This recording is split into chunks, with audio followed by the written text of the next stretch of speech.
Hey everyone, my name is Taps, and the news just keeps on coming for Ecomi and Veve. Can you think of another crypto project that has multiple news, licensing announcements, and updates on a weekly basis, or communicates with its community daily like they seem to?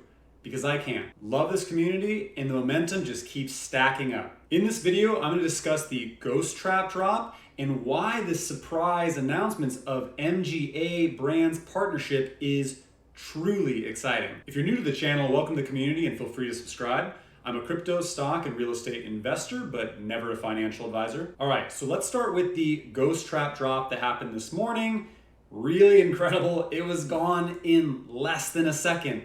How do I know? Because Clockgate was fixed. We were all ready and my fingers were tap dancing on my phone and I wasn't able to get it.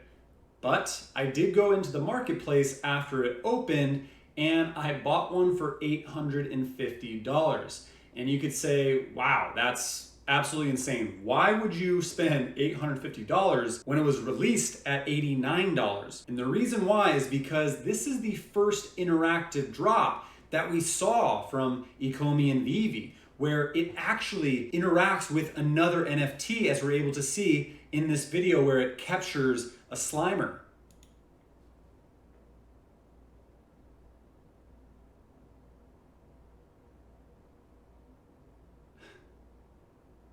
So there's a lot of firsts here, right? Like the first Veve NFT that interacts with another NFT, or that it has sound while it's also animated. This is also the ability to complete the season 1 Ghostbusters drop finally. So normally I'm not one to spend a large amount in a drop that is just skyrocketing, but I think this particular drop will continue to increase, especially as the seasons continue, because when you look back on collectibles, they always relate to, oh, this was the first collectible that did this. This is the first collectible that did that. This is the first collectible that interacted with other NFTs for Veve. So I believe its value will much higher in the future. But it's also very memeable and very interactive in a real life setting, as we can see right here.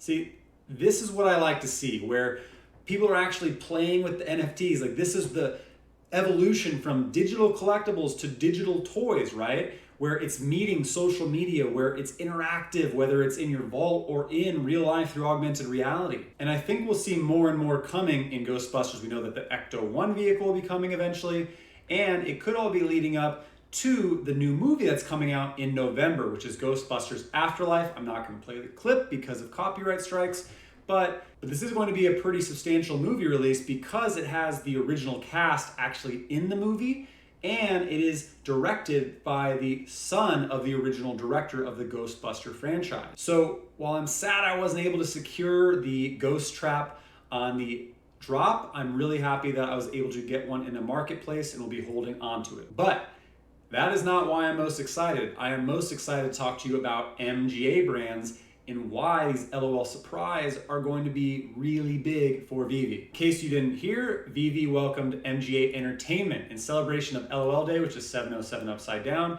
MGA and Veve are excited to announce that LOL Surprise will soon be available to Veve's growing community of collectors. MGA is the largest toy manufacturer in the world and has been the fastest growing consumer entertainment products company for the past 5 years. They have a ton of brands like LOL Surprise, Little Tykes, Bratz, which is probably the most well known, Rainbow High, Na Na Na Na, Surprise, and Zap Creation. This expands the user base targeting to more than just collectors who are adults, right?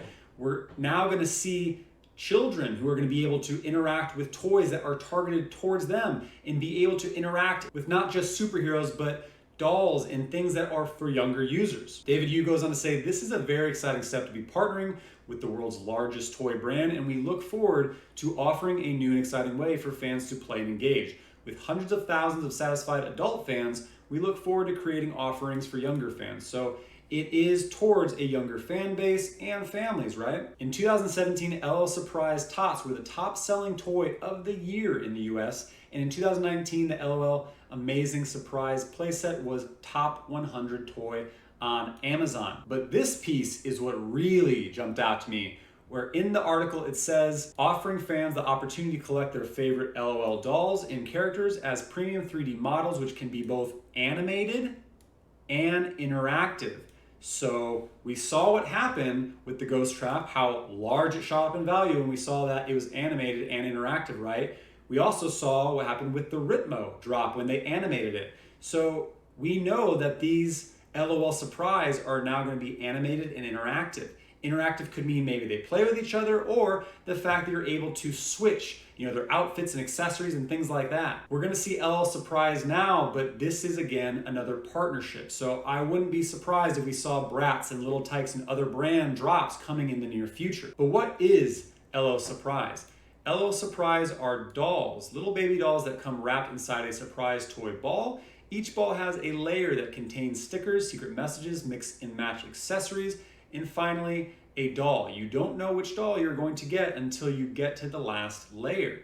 The doll on the ball is almost never the doll inside. So it is a surprise, right? It's almost like a blind box. So this is our probably first look at getting what is starting to be these blind boxes. We know we're actually going to see them probably with a secret rare, ultra rare digital comic that they mentioned during AMA as well. But this is our first look at creating that excitement about what am I going to get? Well, I need to collect them all, so I'm going to get another one. So that's what we're going to see now with the blind boxes. Now, many people weren't so excited about MGA because it was a brand that they're not so familiar with. And they're saying, oh, well, I wish it was Barbie, right? Well, Barbie was big for, like our generation growing up. Like everyone knew Barbie and G.I. Joe. Those are what you grew up with. But MGA is more successful and bigger than Barbie in this generation. MGA did $9.15 billion last year.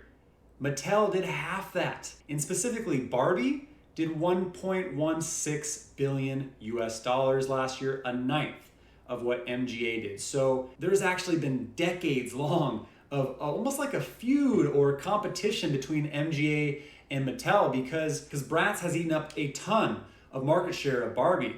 It came out in 2001, and by 2006, it had over 40% share of the market that belonged to Barbie. And since then has completely overtaken Barbie. And it has a plethora of different bands from LOL Surprise, Rainbow High, just a ton. Again, Bratz is the most well-known, but we could see more of these coming to VEVE as the partnership continues. We can see obviously Bratz. They have things like Rainbow and Pieces, these really like odd ones that seem like they'd fit in kind of a quirky way with VEVE. They have, Wreck Royal. There's tons to really go through, but I'm really excited to see LOL Surprise come to the younger audience in VEVE and hopefully eventually Bratz. There are all kinds of different LOL Surprise drops, and so we don't really know which version we're going to see in these initial drops, but I imagine there will be quite a bit of drops because they want to build out that larger audience of users, especially the younger demographic. This is that first step to what we're going to see with the Veve Kids side. And how successful have the LOL Surprise dolls been?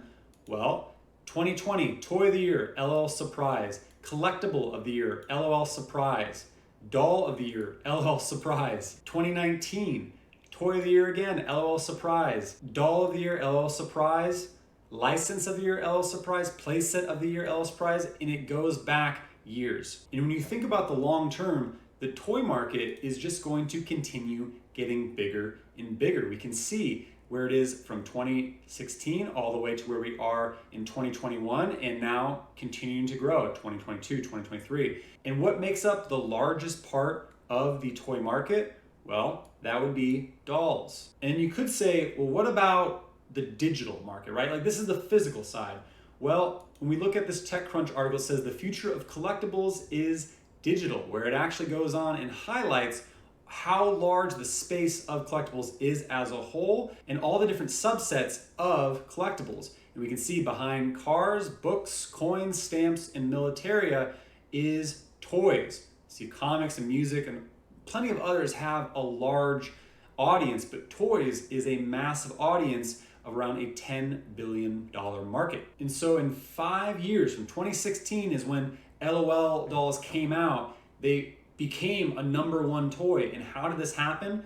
This article talks about the CEO and how LOL dolls become the dopamine hit of a generation. It all came to because he was talking with his kids, and his kids said, "Do you know about this iPhone unboxing?" He says, "I go on YouTube and put in Apple iPhone unboxing, and oh my God, they were right. I thought people were crazy, frankly, for doing that. And then I typed toy unboxing. A light bulb went off. We need to make the ultimate unboxing toy." And that's how LOL Surprise dolls came to be. Now, how successful really are these toys? According to the NPD Group, a market research firm, LOL dolls are outpacing the sales of Barbie, which we touched on, Pokemon, Nerf, Marvel action figures. Its products are even more popular than Star Wars toys. That's insane how successful these are and how much the younger audience wants them. It goes on to say, LOL Surprise dolls seem to be everywhere, on the shelves at Walmart and Duane Reade, gracing Amazon's best-selling toy list, and in private Facebook groups where rabid fans buy, sell, and trade them. Rabid fans sounds like a great alignment for VEVE. But let's take a look at how big, again, the fandom is, right? Let's go to YouTube, where we can see LOL Surprise Present Surprise Series 3 unboxing doll, 35,000 views from 6 days ago. Fake LOL Bigger Surprise Christmas Surprise, 194,000 views. LOL Surprise dolls opening confetti pop, 7.5 million views. And then there's the whole other side where fans are creating content around these things. We can see Moana, LOL Surprise, OMG Ideas, 123,000 views from 13 hours ago. LOL Surprise plus Little Sister's Nighttime Routine, 1.9 million views.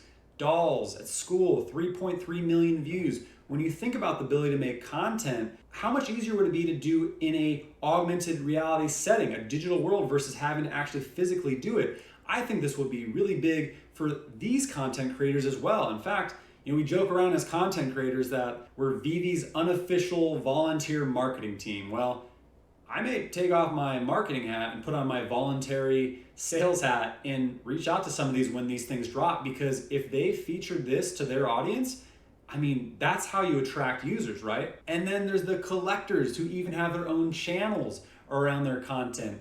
Bratz collector dolls have a big calling on YouTube with 18,000, 24,000, 384,000 views. Maybe I'm in the wrong business, Presenting crypto content on YouTube seems to be not as big as the doll side. But that's the thing, right? Is more and more this generation wants to have everything digital. And they want to be able to take their picture with things and play with it in real life. And it isn't just about the physical side, right? So immediately I think about, the me generation and how, TikTok is taken off because it was people filming themselves dancing and lip syncing to songs. And when you look at some of the most successful people on TikTok, a lot of the time it's them reacting to these people dancing and doing videos on TikTok, and people are watching that. So when you think about the generation that's coming in, they're coming into this TikTok and filming themselves with the things that they're doing and able to share with others virtually. So VEVE's format speaks to that audience. They're going to be able to have their LOL Surprise dolls and film and show them unboxing on VEVE's format. And I think that will be very successful for this newer audience and to grow their user base to well over 1 million users this year. So some of you may say, well, the dolls are a huge success, but these are digital. They probably won't catch on like the physical dolls. Let me ask you, when's the last time you listened to a CD or watched a DVD or VHS or rented a video game from Hollywood Video or Blockbuster, used a Garmin for directions, bought a disposable camera, used a landline phone, stored data on a floppy disk? You get the point. It's been a long time, right? Why? Because it's all in here. It's all in here. Everything goes digital because it's about the ease of use, the mobility, the awareness to share with others, and that's the way all markets are going. The NFT market took the world by surprise this year and continues to build steam even though it is still a nascent space. And in it, the digital collectible market is just kicking off. And now the digital toy market is about to kick off. And who's at the forefront of these emerging markets? VEVE and Ecomi. My friends, we're in the right place at the right time. If you found my content valuable, please hit the like button and leave a comment down below about what toys you're most excited to see come to VEVE. I'm most excited to see, hopefully, G.I. Joes, Mighty Maxes, and Legos come to VEVE, hopefully in the future. Also, please hit the subscribe button and notification bell for future content. That's it for today. I'm Taps. Thank you for your time, and happy trading.